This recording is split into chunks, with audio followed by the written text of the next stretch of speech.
அணிலாடும் முன்றில் பாகம் 14. மாமன்கள்.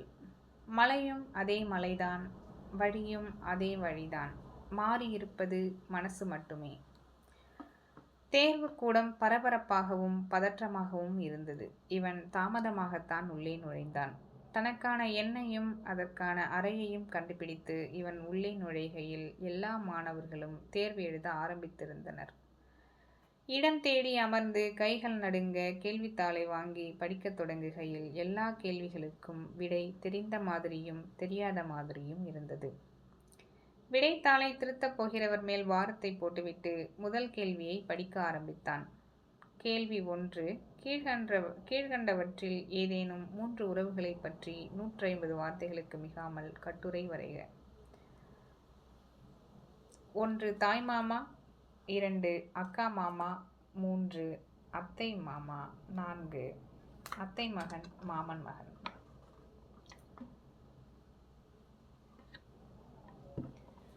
இவன் தாய்மாமாவை பற்றி ஏற்கனவே எழுதிவிட்டதால் அதை சாய்ஸில் விட்டுவிட்டு மற்ற 3 உறவுகளை பற்றி எழுதத் தொடங்கினான். முதலில் அக்கா மாமா. இவனுக்கு அக்கா மாமாவை ஆரம்பத்திலிருந்து பிடிக்கவே பிடிக்காது.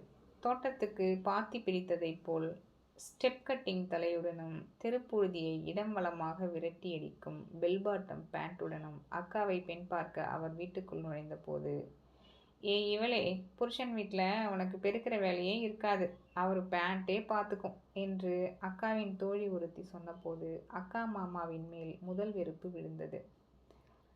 பெண் பார்க்கும் படலத்தின் போது சிற்றுண்டி சாப்பிடுகையில் உப்பு மாவில் கடுகு அதிகம், கடுகு எனக்கு பிடிக்காது என்று ஒரு தமிழ் புலவர் தொனியில் மாமா சொன்னதும் உறவினர்கள் சிரித்ததும் வெறுப்பின் அடுத்த கட்டம்.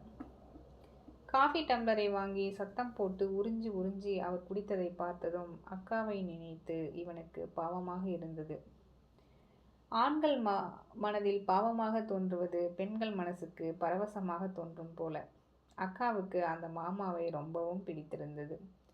ரசிச்சு ரசிச்சு சாப்பிட்றாரு, என்னம்மா பேசுறாரு என்று அக்கா சிலாகித்தது. என்ன ரசனையோ. திருமணம் முடிந்து மறு வீட்டுக்கு வந்திருக்கையில் அக்காவும் மாமாவும் படம் பார்க்க கிளம்பினார்கள். துணைக்கு இவனையும் கூட்டிச் சென்றார்கள். வேண்டா வெறுப்பாக போனான்.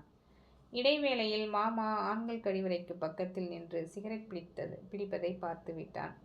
வேண்டாம் வேண்டாம் என மறுத்தும் 2 கோனைஸ் வாங்கி கொடுத்தார் மாமா. நல்லவர்தானோ என்று முதல் விருப்பம் அவர் மேல் விழுந்தது.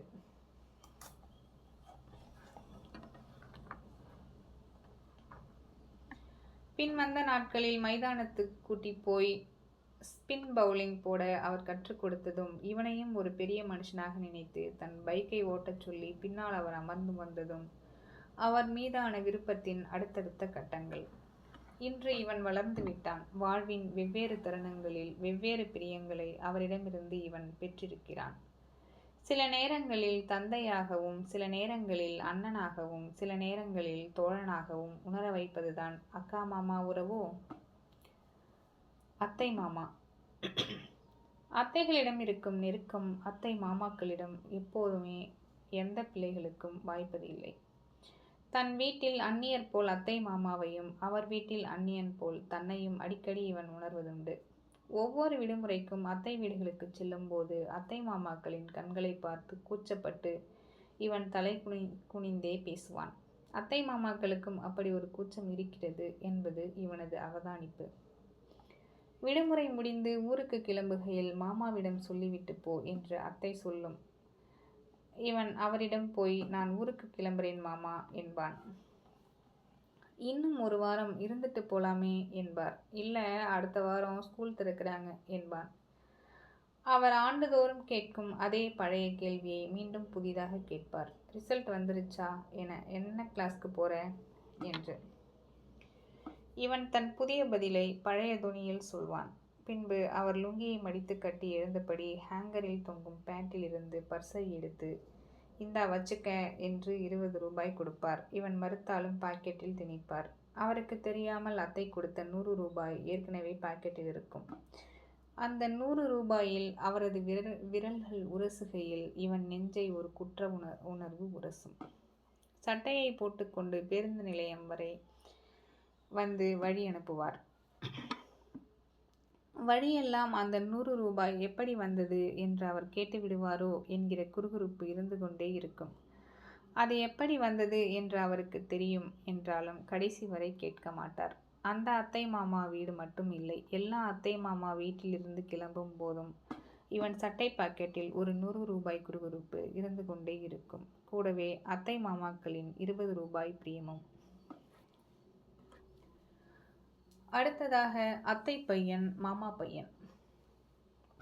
இவன் தன்னை விட வயதில் மூத்த அத்தை பையன்களையும் மாமா பையன்களையும் மாமா என்றே அழைப்பான். 5-6 மாதங்களே வயது வித்தியாசம் என்றாலும் கூட மாமா என்று அழைக்காவிட்டால் திட்டு விழும்.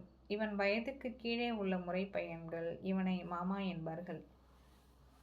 ஞாயிற்றுக்கிழமை கிரிக்கெட் ஆட்டங்களில் இவன் தோளுக்கு மேல் வளர்ந்த அத்தை பையன்கள் இவனை மாமா என்று கூப்பிட்டு பந்து எறிகையில் மற்ற நண்பர்கள் கேலி செய்வார்கள். இவனுக்கு எரிச்சலாக இருக்கும். அத்தை பையன் மாமா பையன் என முறை பையன்களுடனான உறவு எப்போதும் வினோதமானது. பால்யத்தில் இவனும் இவனது அத்தை பையனும் ஒரே பெண்ணை காதலித்தார்கள். காதலிப்பது என்றால் தூரத்தில் நின்று பார்ப்பது, கூட்ட நெரிசலில் ஒரே பேருந்தில் பயணிக்கையில் டிக்கெட் வாங்கி சில்லறையுடன் பாஸ் செய்வது, அந்த பெண் சென்று விட்டதே தெரியாமல் அவள் படிக்கும் பள்ளிக்கூட வாசலில் அனாதையாக காத்திருப்பது, யார் போய் அவளிடம் முதலில் பேசுவது என்கிற போட்டியில் இவனும் இவனது அத்தை பையனும் கடைசி வரை அவளிடம் பேசாமலே இருந்தார்கள். யாருக்கு முதலில் ஓகே ஆனாலும் அடுத்த நாளே அவள் மற்றவருக்கு தங்கை என்பது இவர்களுக்குள்ளான இரகசிய உடன்பாடு. அவள் அப்பாவுக்கு டிரான்ஸ்ஃபர் ஓகே ஆகி அவள் கண்காணாத ஊருக்கு சென்று வேறு யாருக்கோ ஓகே ஆகி போனாள்.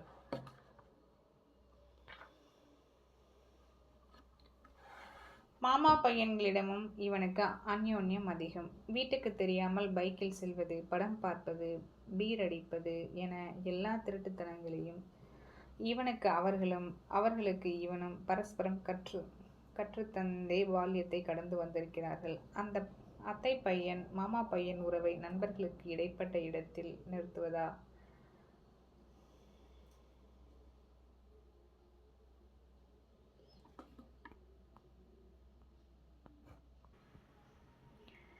மாமா பையன்களிடமும் இவனுக்கு அந்யோன்யம் அதிகம்.